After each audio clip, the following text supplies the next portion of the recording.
You've probably read the title of this video, Driving Instructor Nearly Causes a Crash. Which driving instructor? Yes, me. On the 17th of April 2022, I made a mistake which nearly caused a nasty collision. And the only reason why that collision didn't happen was just down to luck. I don't want to blow my own trumpet, but near misses rarely happen. Especially one at high speed that is totally my fault. I don't remember making a mistake like this since having a full driving license, or even when I had a provisional driving license and was learning to drive. So when it happened, I had to pause, process and investigate. And in this video, I'm going to talk you through exactly what happened, why I think it happened, and how I can prevent it from happening again. This month, I've done a lot of miles. Over 4,000 across 7 different countries. We had just spent some of the Easter weekend in the Peak District hiking and we were on our way home. We're going to cross the Snake Pass, which is a beautiful road. I highly recommend driving that if you're in the area. And we were on the M18 going east towards Doncaster to get to the A1M where we can go south towards home, Colchester. Where it happened was actually quite far away from where I live, so I've driven 3.5 hours to get this footage. I need to go towards A1M South. I'm in the correct lane according to the sign on the overhead gantry, and the next sign on the next overhead gantry says I need the right lane to go towards the south. So I start positioning myself to the right to get that lane, and there's confirmation on the road, it says south on the road, so I know I'm in the correct lane, and the next sign also says I'm in the correct lane to go towards the south. And I see the arrows up ahead, so I know there's a bend. I start slowing down for the bend, but not slowing down to stop at a roundabout, slowing down just to go around the bend. So I keep going, and I only realised it was a roundabout about here. And I didn't really have time to stop at the speed I was going. I quickly looked right, there was a car coming, and I had just about enough time to make it. So I put my foot on the gas pedal to make sure I would make it. And I ended up entering the roundabout far too quickly, dangerously. So I missed a roundabout. That is why I nearly caused a collision. I want to make a point though. The footage you've just seen looks quite different to how it looked when I made the mistake. If it looked the way it did in that footage, I would not have missed the roundabout. It's very clear in that footage that a roundabout is coming. I'll explain why soon. I also want to make a point that by the time I noticed it was a roundabout, I didn't really have time to think. It was a split-second decision. Braking hard would have been dangerous. Going fast is also dangerous, but given how much time I had from the car coming round, my decision was to continue, but that was only by chance that I had time, which is why it's down to luck that the collision didn't happen. Before I explain to you why it looks so different to the footage and why I missed the roundabout, I want to show you what sort of junction I thought I was on. I thought I was on this kind of junction, one without a roundabout. You use the signs to select which lane you need based on where you need to go. I need to go towards the A1, so I'm in the lane that takes me to the A1. Then I stay in this lane, the lane takes me around a bend or two, and eventually I end up merging with the new road. I'll speed it up now so you can see.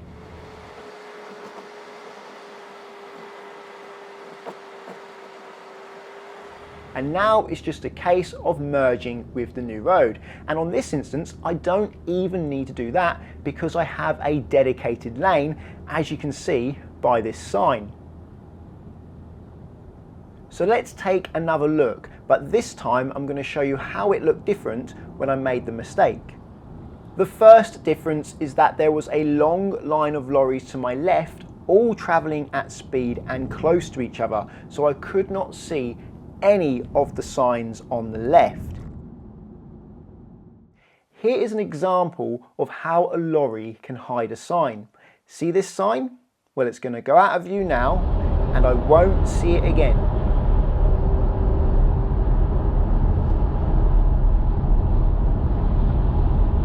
As you can see, I've driven all the way past the sign and it's been hidden beside the lorry the whole time. It never came back into view. This sign is actually easier to hide than usual because the road is downhill and the sign is mounted low. Even this small SUV is able to block a significant proportion of the sign. And if I rewind now and go back, you can see that the sign is completely hidden down the hill. And you may be thinking, well, you don't need to see the sign that early, but it does help. You can't read the signs on camera from this distance, but in person, they're a lot clearer and it will help me understand where I need to go earlier. Also, if I can see the sign earlier, that means there's going to be more time for me to notice the sign without a truck blocking my view of it. Another reason it looked different when I made the mistake was the lack of cars on the roundabout. These cars coming from the right make the roundabout more obvious, and as I get closer, there is a black car giving way, which makes the roundabout incredibly obvious. When I made the mistake, there were no cars on the roundabout in view and no cars in front of me giving way. I'll go back now for a different view. If you were to take away those cars on the roundabout and imagine big lorries on my left blocking my view around the bend, you can probably see why I thought it was just a bend and not a roundabout. This image is taken from Google Street View, and this is more like how it looked when I made the mistake. There's a lorry in front of me blocking my view of where the two roads intersect. There's currently no one coming round the roundabout, which would be a big giveaway that that is a roundabout and not a bend. And the lorry on my left is completely blocking my view of the roundabout sign. Another reason I thought it was a bend and not a roundabout was because the lorries on my left were not slowing down. However, if you look at the sign, you can clearly see why. They have a filter lane and don't have to give way. However, as I never saw this sign, and as the lorries were keeping their speed up, I made the incorrect assumption that I wasn't approaching a roundabout. The final reason I didn't notice it was a roundabout was the give way line. Can you see it? To be fair, it is there and you can just about see it in person. But I was so convinced there wasn't going to be a roundabout, I incorrectly assumed that it was an obsolete line from a time when the junction had a different layout.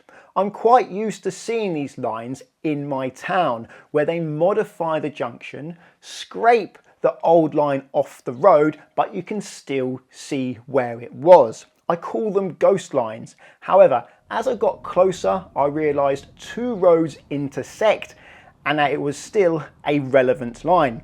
But by this time, I don't think I had time to stop. I understand if you're thinking, why are you making all these excuses? Just accept responsibility for your mistake. Well, I do accept responsibility for my mistakes, and if there was a collision, I accept that was my fault. I'm not making excuses. I'm trying to find reasons, trying to understand what happened to prevent it happening again. And I've decided to share it with you to hopefully help prevent you from making the same mistake. So what could I do differently? Should I have been slower? No. In hindsight, I don't think I should have been slower. I think I was following my golden rule of being able to stop within the distance I see to be clear. Where I went wrong and what I should change is how quickly I dismissed the give way line. I'm quite used to seeing old, irrelevant, obsolete lines that I've gotten a bit too quick to dismiss them.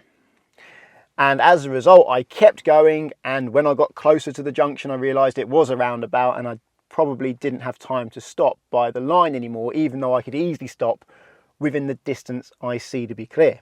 Or I saw to be clear. So what I could do is when I see a line I'm not sure about in areas I don't know, maybe slow down and be ready to stop until I'm 100% sure it's a line I no longer need to respond to, a ghost line. What could the people who build the roads do? Well, simple. Have signs on my side of the road as well. If not a full-on roundabout sign with all the directions, just a warning triangle with a roundabout in it. It's quite common on roads like that not to be able to see the left side if you're in the right lane and all the lorries are to the left of you. And also it's fairly common on big roads to leave at a slip road, go round a bend or two and then join at another slip road. You don't always get a roundabout. Well, I hope this video helps prevent you from making the same mistake I did. If you think it does, please give it a thumbs up. And if you want car insurance, check out Collingwood and Confused in the description. If you're learning to drive and want to insure yourself on somebody else's car, Collingwood are there for you, because you can insure yourself on somebody else's car without affecting their policy, which takes away a big stress from the owner of the car. And at the moment, via the link, there's up to 35% off and a £20 Amazon gift card. If you want to insure your own car, check out the link to confused.com. You fill out one quote form and get loads of quotes back from different insurers to compare who's cheapest. And you can change your car on that quote as many times as you like, which is a really handy tool if you're trying to compare how much it costs to insure different cars. Using the links doesn't cost you anything, but it does support the channel, so thank you very much. Subscribe to get my future videos, and until the next one, cheerio.